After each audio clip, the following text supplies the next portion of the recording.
MSD podcast, Brave Actions Taken. I appreciate the endorsements, questions and requests from listeners.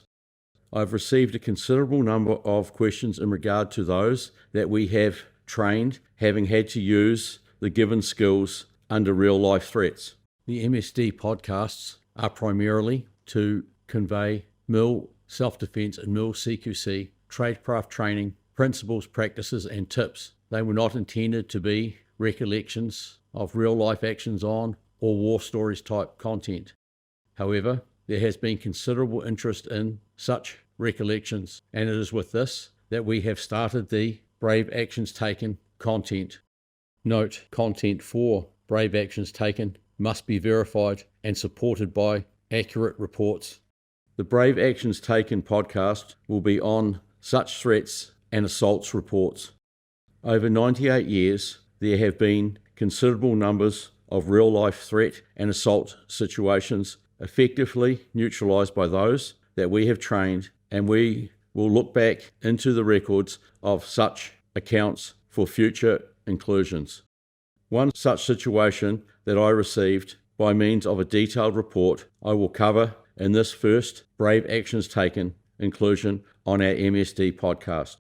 Most Brave Actions Taken accounts will have the names, places and other specific details removed unless they have been released and revealed in the public domain already.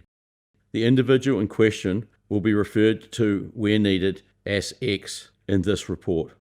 I can tell you the individual in question that took care of the following situation underwent an intensive course of instruction and passed Phase 1 basic testing some years back. He is a big, strong lad and a practical, hands-on realist, not afraid to stand up for what is right and step up when required. He really enjoys his MSD and CQC training and possesses the fitting attributes and attitude required to do what must be done in a deliberate, decided manner by means of proper assessment and affirmative decision-making and skills execution. The following is an account of an in-flight incident where he had to utilise the skills he had been instructed in to neutralise a serious threat against a passenger. This report was written after he had neutralised the violent aggressor and had him effectively restrained and seated beside him for the remainder of the flight. This incident took place on a long-haul flight, and his actions prevented the flight having to be turned around. X was seated near the back of the aircraft in the last 10 rows, and the aircraft had 2 aisles with 3 columns of seats. He was seated on the left-hand side with an aisle to his right, and then 4 seats with another aisle and then 3 seats. When the flight took off, all was calm and normal. Cabin service was conducted, and afterwards most of the passengers fell asleep when the lights were switched off. X was awoken by a disturbance behind him. He noticed that a man had become extremely aggressive and loud. This male passenger made a serious fuss for some time, shouting and making erratic and energetic movements. At first, X did not regard the man as a threat and assumed he was just drunk. X did not initially intervene because he was aware that cabin crew are trained to handle situations like this and that they have a set procedure to follow. He wrote if he was to intervene before requested, he could confuse their actions and possibly escalate the situation that could have been resolved without conflict. The cabin crew are trained to request assistance from an able-bodied person or persons if the situation develops beyond their control. As such, while the cabin crew were trying to calm the man, X started to put his shoes back on and remove the blanket under which he was sleeping. He cleared his general area so that if they needed assistance, he would be able to move quickly and without impediment. He assessed his surroundings and decided that there were 2 options for an approach of the man. Either round the back as he was in the last row of seats, or across the 4 seats to his right, as there was only 1 passenger seated in the entire row. After some time, he heard one of the hostesses call out, "Help." X addressed her clearly and loudly, asking her to confirm that they did in fact need help. She and another hostess confirmed that they needed assistance. By this time, the man was very violent and aggressively shouting and stomping on chairs and his general surroundings. The man was on the opposite aisle as he was on, and there was the centre aisle of 4 seats between them. X realised that if he went around the back, he would come face to face with him, and then there would be direct interaction, which could turn into a fight rather than a situation where he had the initiative. X decided to jump onto the seats directly to his right and rush over the seats into the right-hand aisle. There was a male passenger seated on the last seat, and he started to get up as he approached. X placed his hand on his face, pushed him back into his seat, and firmly told him to stay seated. This was not to be rude, but because he did not want to have to manage an additional person in the interaction that was about to take place. Placing his hand on his face rather than another body part was also a conscious decision. Doing this invaded his personal space affirmatively, which at that stage involved him getting up and in his way. By doing so, he could put a new thought into his mind, and this was his clear and affirmative instruction to stay seated. Afterwards, he did go to the passenger and apologise for his abruptness. He accepted his apology gracefully.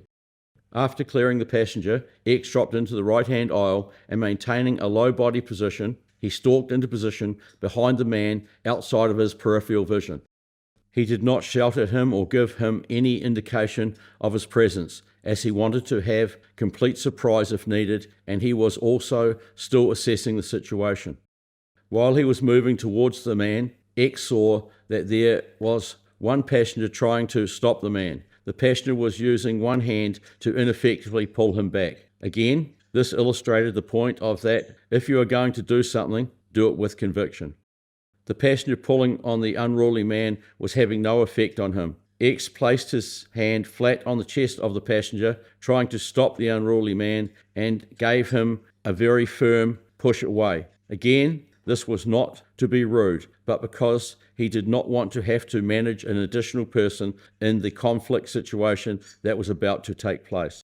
At this stage, X was directly behind the unruly passenger, and he assessed the situation to understand the level of force he would need to employ.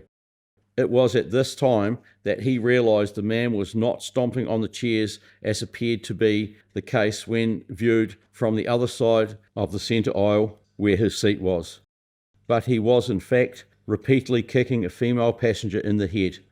She had assumed a brace position and was trying to protect her head. He was gripping the seat backs with both hands and using it to propel himself forward for increased force, and then football kicking her in the head.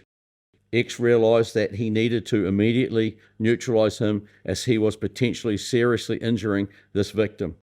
Also, as he was holding the seat backs with both hands, he obviously did not have a weapon in hand, so he could grab him without fear of being stabbed with a knife or struck with an object. X positioned himself directly behind the attacker. There was no need for distraction or deception, as the attacker was very obviously and very intently focused on the victim. X secured the appropriate incapacitation, control, and contain hold he had learned in his previous training, immediately pulling him back and off his feet. This was not only to prevent him lowering his centre of gravity, but also to ensure his actions needed to be that of cooperation and not resistance, as to resist would cause him to incapacitate himself. Through his aggression and resistance, he did cause his own incapacitation. X was careful not to cause lasting harm by excessive force or extended duration when he was incapacitated. Realising and remembering from his training the required duty of care, so while he maintained control and containment after incapacitation, he released the pressure enough so that he was still restraining him when he regained consciousness, but he was no longer constricting the flow of blood to the brain. While he was subdued and he was holding him up, he requested the cabin crew place him in flexi cuffs, and he lowered him unconscious onto the floor and then ensured that he was in the recovery position, chin up and mouth open. At this stage, a passenger who was a doctor came to assist and confirmed that the recovery position was correctly implemented. X did not perceive the attacker as a continued threat, especially as he was now cuffed. He immediately returned to his seat so as to allow the hostesses to resume control of the situation, and because he did not want attention focused on him. This was a mistake. While cuffed, the attacker again became violent, and X had to engage him again. This time, though, it was much easier as he was still cuffed.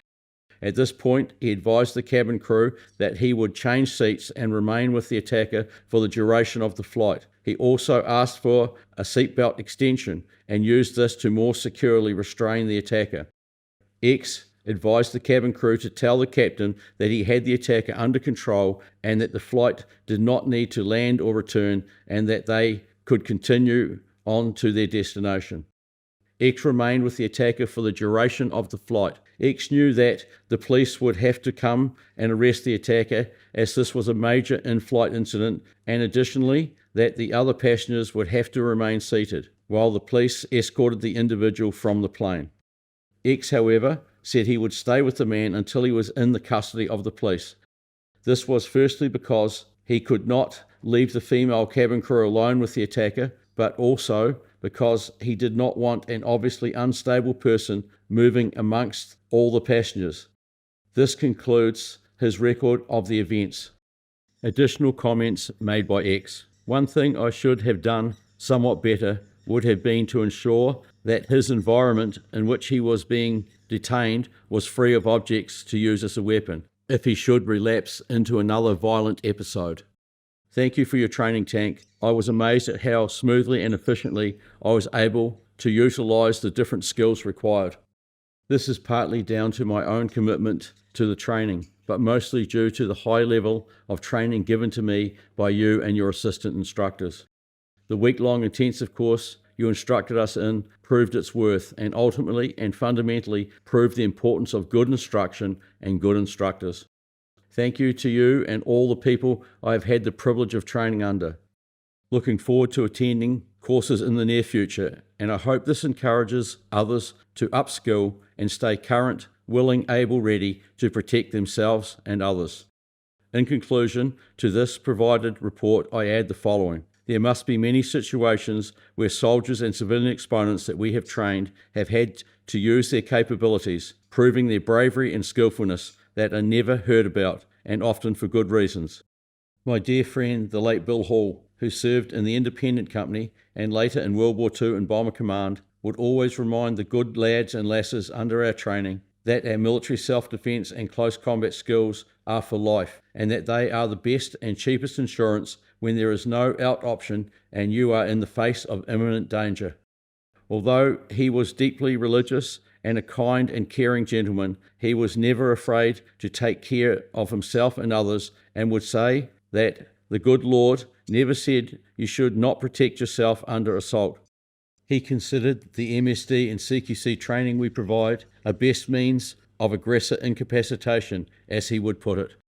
Bill would talk of the fighting padre that did not carry a rifle, but would use an entrenching tool if under assault in combat to protect himself or his fellow comrades.